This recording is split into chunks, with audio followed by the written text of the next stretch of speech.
Арнайы осы туралы базалық білімді алу үшін этикет мектебінің директоры үстел үстін жарқыратып жайнатып қоюды тек тамақпен байланыстырмайтын шебер Сая Абдуғаниді шақырып отырмыз. Сая ханымды есімін естіп жүрген боларсыздар, әлеуметтік желіден көріп жүрген боларсыздар. Ендеше Сая Абдуғани біздің студиямызда қонақта. Сая ханым, қалыңыз қалай? Құдай-ау, қандай әдемі келіншек. Мен жігіт емеспін, джентльмен емеспін. Демек, сізге сізді бір айналдырғым келген. Келіңізші, көрсетіңізші көрермендерге. Әдемі энергетикаңызды толығымен. Міне құрметті көрермендер, жасы белгісіз. Қызың жасы 8. Энергетикасы үнемі жарқырап жүретін алтын келіншектердің бірі. Ана деп айтуға өзім бар ғой. Сая Абдуғани. Сая ханым, қош келдіңіз. Қош көрдік. Сонымен сервировканың базалық ережелерін түсіндіріп өтейік. Жақсы. Не істейміз? Алдыменен біз дастарханды жалпы сервировка жасау үшін бізге не керек? Дүкеннен арнайы сатып алуға бола ма? Сатып алу керекпіз бе, әлде үйде бар нәрселермен бетарлеп қойып? Алдыменен үйде бар нәрсемен үйренуіміз керек. Иә? Бар нәрсемен, барымызбен базар етіп, осыны әдемі, салиқалы етіп жаюды үйренсек, онда кез келген біз қосымша дүниелермен дастарханымызды жайнатып жіберуімізге болады. Мысалы, барлық үйде мынандай сервиздер бірдей емес. Иә. Бірақ мен сервировкада әртүрлі ыдыстарды үйлестіргенді көрдім. Ондай да бар. Ол қандай жағдайда? Мысалы, әр мына ыдыстың өзінің ерекше отбасында тарихи бір хикаясы болады. Мысалы, мына ыдысты сізге біреу сыйға тартты. Ерекше бір тарихи сәтіңізде. Анаңыздың артынан келген. Соңыңыздан еріп келген, анаңыздан, әжеңізден қалған ыдыстардың әр қайсының орны бөлек, және де оның ерекше алатын орны бар. Және де әр қайсының ерекше энергетикасы бар. Сондықтан оны араластырып та жаюымызға болады. Яғни ол кездегі басты ережені айтайық. Мысалы, ол ескі тәрелкелер алтын болса, соған сәйкес бірдеңе. Негізі, егер де сіз ыдыс алатын болсаңыз, әртүрлі ыдыстарды араластырып жайыңыз деп айтпаймын. Егер ыдыс алатын болсаңыз, ондай жағдайда әппақ ешқандай суретсіз ақ ыдыс алсаңыз, кез келген дастарханға, кез келген интерьерге жайлы келеді. Тамаша, бірақ қазір түрлі түсті тәрелкелер сәнді болып кетті ғой? Жалпы классика. Біздің көбіне ұстанатымыз классика. Түрлі түсті дегендеріміз ол трендті, актуалды белгілі уақыт қана ішінде трендте болатын ыдыстар. Ал неғұрлым бізге көп уақыт қызмет ететін ыдыс қажет болатын болса, онда ақ, сондай бір суреттері жоқ, сондай бір ыдыстарды алатын болсақ, оны кез келген түспенен, дастарханменен, немесе жаңағы дастарханның салфеткаларменен, қосымша басқа да түсті сіздің сол мерекеге, іс-шараға жайылатын арнайы түс белгісі болады. Мысалы, бір дресс-код түрі болады. Жаңа жылда қызыл және жасыл, немесе бір іс-шараның белгілі дресс-код түрі болады. Тура соған сәйкес етіп жасап алуға болады. Өте ыңғайлы, актуалды вариант. Бүгін енді бізде 3-4 адамға арналған алтын түстес дастархан дейік. Иә.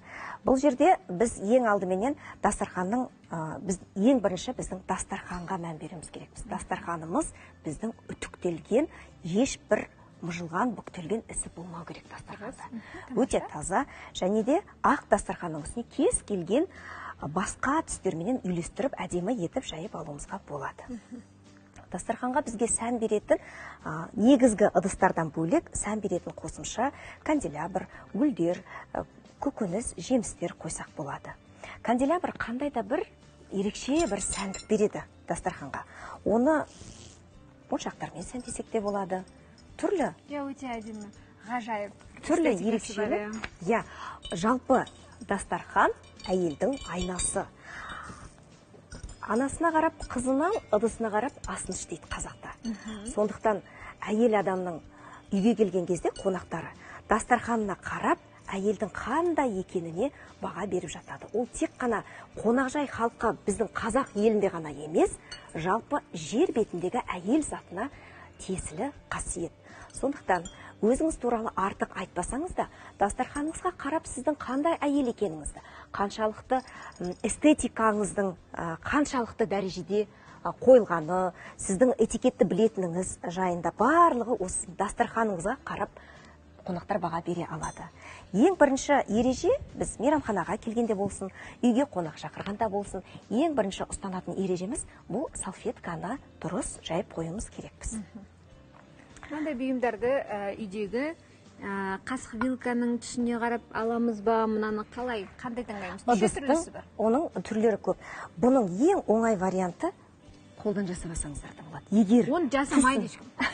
Түсін таңдай алмайтын болсаңыз, мысалы, түсін таңдай алмайтын болсаңыз, таппайтын болсаңыз, түсіне қарай, ал жалпы ыдысыңызға қарай етіп түсін таңдап аласыз. Біздің стильде бәрі алтын және ақ пен күміс. алтын.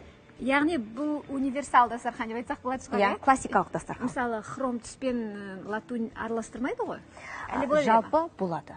Себебі дәл қазіргі актуалды эстетиканы алатын болсақ, ақ алтын мен сары алтынды біріктіріп те тағуға болады. Супер! Тура сол негізді ұстана отырып, біз күміс және алтынды араластыруымызға болады. Себебі бұл жерде байланыстырып тұратын дүние, мына біздің стакандарымыз, фужерлеріміз, бұл жерде алтын да бар, күміс те бар. Жақсы. Үлкен тәрелке, яғни мынау басты асқа арналған тәрелке ең астында тұрады. Негізгі тәрелке. Иә, оның астына мынандай не дейтін атын? Подтарельник деп айтады. Подтарельник деген бар екен. Иә. Мынаны біз шетке қоя тұрсақ қалай қарайсыз, иә? Жақсы. Операторлар әдемілеп түсіре берсін. Жақсы. Тәрелкенің астына төсенішін төсейміз, түсін ыңғайлап таңдаймыз. Негізгі тағамға арналған ең үлкен тәрелке астында. Оның үстінде салатқа арналған тәрелке, иә? Екінші тағамға. Бірінші тағамға арналған біздің негізгі мына үлкен тарелкамыз біздің орысша айтқан кезде подтарельник деп аталады. Осыған бізге ас салып алып келеді. Егер бірінші ас болатын болса. Жоқ, былай келеміз ғой, отырамыз. Сорпа, иә? Жалпы сіз мейрамханаға келгенде сізде былай тұрады. Соны айтамын. Осылай тұрады. Бірінші негізгі тарелкамыз тұрады, ыдысымыз тұрады. Содан соң екіншіге арналған тарелкамыз, ыдысымыз, содан соң бірінші тағамға арналған ыдысымыз. Жалпы бізге алдыменен бірінші тағамды алып келген кезде, бірінші тағамды бөлек былай ыдысымен алып келмейді. Мына негізгі тарелкамыз подтарельник деп аталады. Мынаған тамақ салып жемейді. Мынау біздің ыдыстың астындағы поднос ретінде қызметін атқаратын дүние. Бірінші тағамды әрдайым бізге оң жағымыздан алып келеді. Бірінші болсын, жалпы трапезаға дейінгі асты оң жағымыздан даяшы алып келіп, сол жағымыздан алып кетеді. Ал енді мына қасық шанышқыларды қалай орналастырамыз? Соны айтып беріңізші. Шанышқыларды орналастыру барысы мына жерде. Мына жерде бізде шанышқылар дұрыс емес орналасқан. Енді мен көрермендерге сұрақ қойғым келіп отыр. Қарап отырсаңыздар,